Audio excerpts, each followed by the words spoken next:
This is a 2015 Subaru Outback. Today we're gonna take this off and sand it down, try to get it painted. Along with this, we're gonna sand this out, hopefully get it back to looking shiny and pretty. So today I'm gonna show you how to take off the spoiler and this rear panel, and we will go from there. So where to start really is most of this stuff is all clips. You have some screws. You got a screw there, screw there. Once you get to that, you can just pop it off. You got these clips here. Same with this, it's a lot of clips. So you just kind of start working your way, getting the clips off.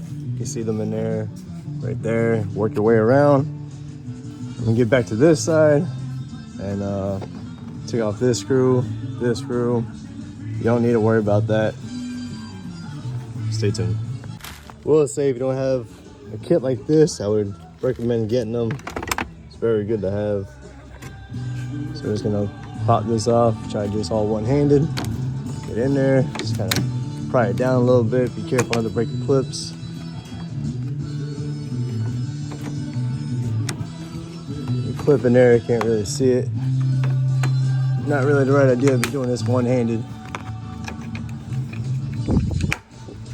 There you go. You got a wire in here. Gonna undo that. Just to show you, there's a tab up here. You have to press that in and then pull it up as you do it. Again, one-handed, not the best of ideas. So I'll be right back.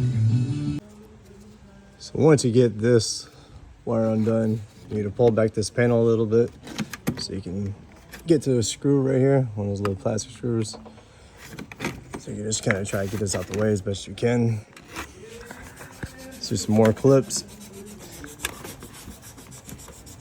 It's gonna take a little bit of effort to get it back, as you got the hydraulic shock in the way. So you could take that off and do it the right way, but I'm a little more stubborn and I'm not gonna do that. So I'll be back. All right, so once you get these screws out, you drop this panel down as much as you can. So you take out that screw right there, and once you do that, you have two 8mm bolts that just come out, one here, one there. You don't need to worry about these rear ones for the lights. You know, no need for that. Right there, there's that little plastic one at the top that I was just telling you about. Sometimes they don't want to just turn and come out, so you gotta kind of pry it out. No big deal. And once you drop that, kind of work your way to the back, you're gonna have to unhook the trunk button so you can release it. Everything else, I'm pretty sure it's just tabs. So we'll be back once we undo that. So once you get that trunk button released, fun fact, you can't just pry it down. Right where the handle is, you have this cover, you pop off with a flathead screwdriver. You gotta unscrew these, and I'm sure that'll allow me to release the rest of this. It'll drop down on you, so be ready for that. And once you get those released, then you have these little nuts here. They're all 8mm. But keep notice that the edge ones have a smaller shoulder washer on them. Tap this up, hit it up, and work your way from the top on the back end of this. You need to kind of wedge your fingers in here and just start prying the clips out, and then it will release. And then as you can see, all I gotta do here at this point is just unclip this wire, which is gonna be this one right here. So once you undo that, you have to sneak this this through on the other side. And that's it, just pop that out, run that through, and now your panel is off. I'm trying to do this all one-handed, guys, sorry. Now I'll be able to finally get the sanding and get this thing cleared or painted, whatever I need to do with it. All right, so now we're gonna remove the spoiler. They are 10mm bolts. Got one here to start with, one here to start with. All right, so once you get those bolts out,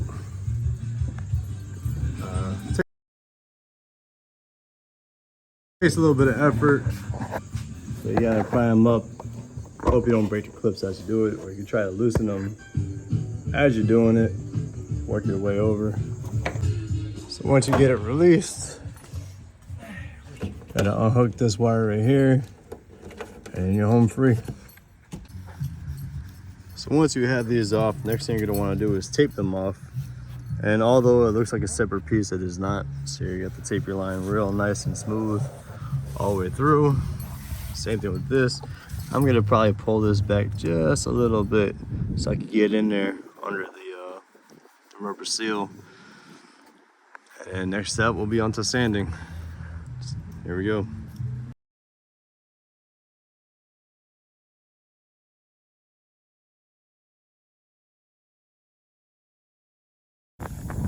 So this is gonna be rougher than anticipated.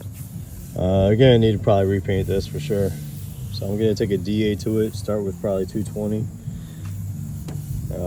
So in the meantime, while my father's using the compressor and the DA on the Audi TT, I'm gonna go ahead and start wet sanding this. Because this I don't want to repaint if I don't have to. So I'm gonna start at 1,000 and work my way up. Hopefully we can save it without having to repaint it.